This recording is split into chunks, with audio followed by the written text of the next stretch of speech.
Hi guys, good morning. Welcome back to the channel. So ఫామ్కి వచ్చేసాను.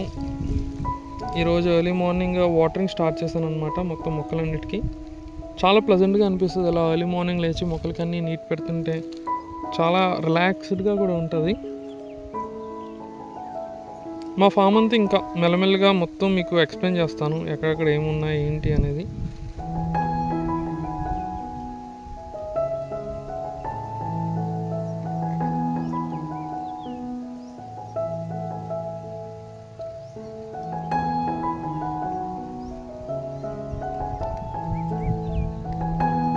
ఇది మా కౌ షెడ్ అనమాట. మాకు కౌస్ ఉండేవి, ఇప్పుడైతే లేవు, బట్ షెడ్ ఇంకా అలానే ఉంది.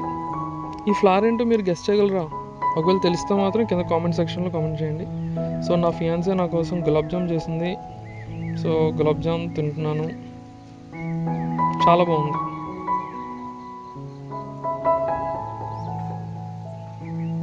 సో ఇది నా క్రాఫ్ట్ టేబుల్. 2 months నేను లేకపోయేసరికి చాలా మమ్మీ ఏవేవో పేర్చేశారు. సో ఇదంతా నేను క్లీన్ చేసుకున్నాను. నా ఫ్రెష్ ప్రాజెక్ట్ని స్టార్ట్ చేద్దామని మొత్తం డిసైడ్ అయ్యి మొత్తం క్లీన్ చేశాను. సప్లైస్ కూడా అన్నీ కొనుక్కున్నాను. నిన్న వ్లాగ్ వైజాగ్ వెళ్ళాను కదా, అప్పుడే మొత్తం అన్నీ కొనుక్కున్నాను అనమాట. సో ఈ లైట్ సెట్ ఇదంతా నేను చేసుకున్నదే, డిఐవై అనమాట. కావాల్సినవన్నీ కొన్నాను, ఇంకా వర్క్ని స్టార్ట్ చేయాలి. నాకేంటంటే ఒక ఐఓసిఎల్ ఇండియన్ ఆయిల్ వాళ్ళ యొక్క ఒక టెర్మినల్ బ్లాక్ని డిస్ప్లే మోడల్ అడిగారు అనమాట, కార్వార్ నుండి. దానికోసం నేను వైజాగ్ వచ్చాను. సో ఆఫ్టర్నూన్ అదంతా క్లీన్ చేసి మంచి ఫుడ్ అయితే మమ్మీ పెట్టారు, ఫిష్ ఫ్రై అండ్ ఫిష్ పులుసు. అది తినేసి ఇంక వర్క్ని స్టార్ట్ చేయాలి.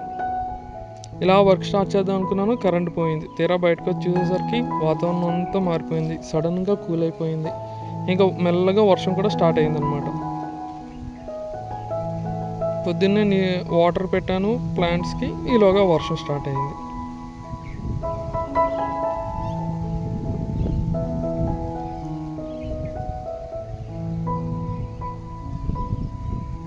ఫామ్ అంతా చాలా బ్యూటిఫుల్గా తయారైపోయింది వర్షం పడేసరికి.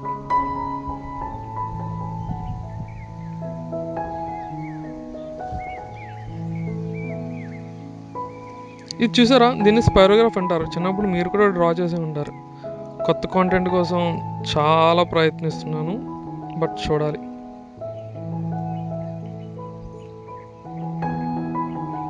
దాని తర్వాత మమ్మీ ఇది ఆర్గానిక్ సపోటా మా పొలంలో చెట్టుకి పండింది అనమాట. చాలా టేస్టీగా ఉంది. ఇంకలాగా టపటప అని సౌండ్ వచ్చాయి. ఏంటబ్బా సౌండ్ అని బయటకు వచ్చి చూసేసరికి వడగళ్ళ వాన. సమ్మర్లో వర్షం ఓకే, కానీ వడగళ్ళ వాన ఏకంగా చాలా ఎక్సైటింగ్గా అనిపించింది. సో వెంటనే వెళ్ళి షూట్ చేశాను. కానీ ఎక్కువసేపు ఏం పడలేదు, జస్ట్ ఒక మేబీ 1 minute అలా పడింది అంతే వడగళ్ళ వాన. కానీ థండర్స్ అయితే మామూలుగా రాలేదు. పిడుగులు చాలా పడ్డాయి, మా ఇంటి చుట్టే పడినట్టు అనిపించింది పిడుగులన్నీ కూడా.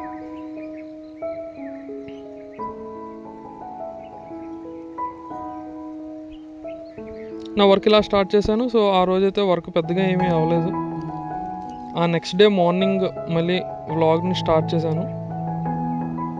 వీడి పేరు గంట. చూసారు, చాలా యాక్టివ్ డాగ్ వాడు. నిన్న వర్షం వల్ల అయిపోయిన వరద మా ఫామ్లో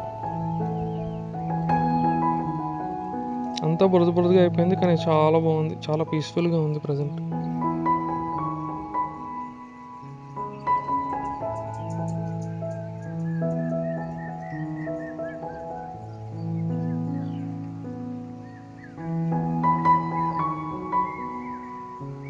ఇదంతా మా పైన 1 acre పొలం అనమాట. జొన్న వేశారు, మేము కౌలుకి ఇచ్చాం. సో జొన్న అయిపోయిన తర్వాత ఇలా ఉందన్నమాట పంట అయిపోయిన తర్వాత. ఇంకా కరెంట్ వచ్చింది, వర్క్ స్టార్ట్ చేద్దామని మొత్తం లేఅవుట్ అంతా వేసుకున్నాను. ఈలోగా మమ్మీ టిఫిన్ ఇచ్చారు, ఉప్మా తింటున్నాను. ఉప్మా తినేసాక మళ్ళీ నా ప్రాజెక్ట్ మీద మళ్ళీ కూర్చున్నాను. ఈలో కరెంట్ పోయింది, కానీ ఇంకా టైం వేస్ట్ చేయకూడదని వర్క్ స్టార్ట్ చేశాను. మా మదర్ హెల్ప్ కూడా తీసుకున్నాను. ఆ కొద్దిపాటి లైటింగ్లోనే ఎంతవరకు వీలైతే అంతవరకు వర్క్ చేద్దామని డిసైడ్ అయ్యాను. ఆ తర్వాత మళ్ళీ కరెంట్ వచ్చింది, ఇంకా మోటార్ వేయాలి అని చెప్పి మళ్ళీ పొలం మీదకి వచ్చాను అనమాట, ఇంటి కోసం వాటర్ కోసం.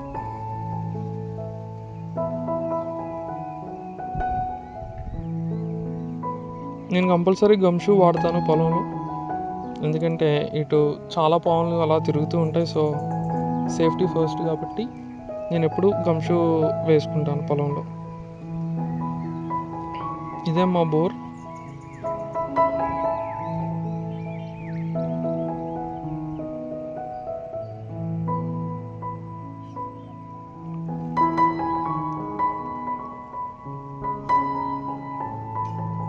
ఈ వాల్ పొలంకి వెళ్తుంది అనమాట. ఇది కట్ చేస్తే ఇంటికి వెళ్తుంది. సో అది బైపాస్.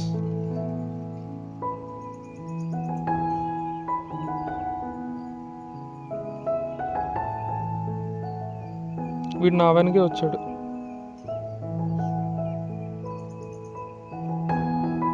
ఇది ఆ నెక్స్ట్ డే వర్క్. కరెంట్ అయితే లేదు, మాకు మోర్ దాన్ 24 hours పవర్ లేదు. బట్ నా వర్క్ అయితే నేను ఆపలేదు. నేను వర్క్ చేస్తున్నాను, షూట్ కూడా చేస్తున్నాను. ఈ ప్రాజెక్ట్ షూట్ అంతా కూడా మీకు క్రాఫ్ట్ స్టూడియో అనే ఛానల్ వస్తుంది. దాని యొక్క లింక్ మీకు కింద ఇస్తాను. అది నా క్రాఫ్ట్ యొక్క వీడియోస్ అన్నీ అందులో ఉంటాయన్నమాట. సో మీరు అందులో చూడొచ్చు. ఇందులో జస్ట్ అంటే డైలీ ఏంటేంటి చేస్తున్నాను అనే కాంటెంట్ మాత్రం ఈ ఛానల్లో పెడతాను, కానీ ఫుల్ ఫ్లెడ్జ్డ్ వీడియో మాత్రం క్రాఫ్ట్ స్టూడియోలో ఉంటుంది. ఆ రోజు ఈవినింగ్ అయితే కరెంట్ వచ్చింది. ఇంకా లేట్ చేయకూడదని ఫుల్ వర్క్ మోడ్లో ఉన్నాను అనమాట. మొత్తం టైం లాప్స్ పెట్టుకున్నాను. మేబీ వ్లాగ్ కూడా ఇంకా ఆల్మోస్ట్ ఎక్కడితో క్లోజ్ అయిపోతుంది. సో మెజర్మెంట్స్ అన్నీ బాగా తీసుకుంటాను. మోస్ట్లీ ఎంత ప్రిసైజ్ అయితే అంత ప్రిసైజ్గా చేయాలనుకుంటాను అనమాట. నేను యూజ్ చేసే మెటీరియల్ కూడా చాలా చీప్ మెటీరియల్ యూజ్ చేస్తాను. సో దట్ నా ట్యూటోరియల్ వీడియోస్ చూసి ఎవరైనా చేయాలనుకుంటే అఫోర్డబుల్గా ఉండేలాగా చేస్తాను. ఎందుకంటే క్రాఫ్ట్ ఐటమ్స్ బాబోయ్ చాలా కాస్ట్లీ ఉంటాయి. మేబీ అందుకనేమో చాలామంది క్రాఫ్ట్స్ వైపు ఇంట్రెస్ట్ చూపించరు. బట్ ఎవ్రీ ఒక యాంగిల్ కోసం కెమెరాని నీట్గా సెట్ చేయడం అనేది ఒక చాలా పెద్ద task. But it is worth it. నా క్రాఫ్ట్ స్టూడియోలో మీరు వీడియో చూసాక మీకు అర్థమవుతుంది. ఇది నైట్ అనమాట. ఇంకా ఏంటంటే నేను ఇప్పుడు అతికిస్తున్నది టిష్యూ పేపర్ మొత్తం థర్మాకోల్ మీద అతికిస్తున్నాను. ఇది చాలా time taking process and drying కూడా ఓవర్ నైట్ డ్రై అవుతుంది కదా అని చెప్పి ఇంకా లేట్ నైట్ 12 వరకు వర్క్ చేశాను అనమాట.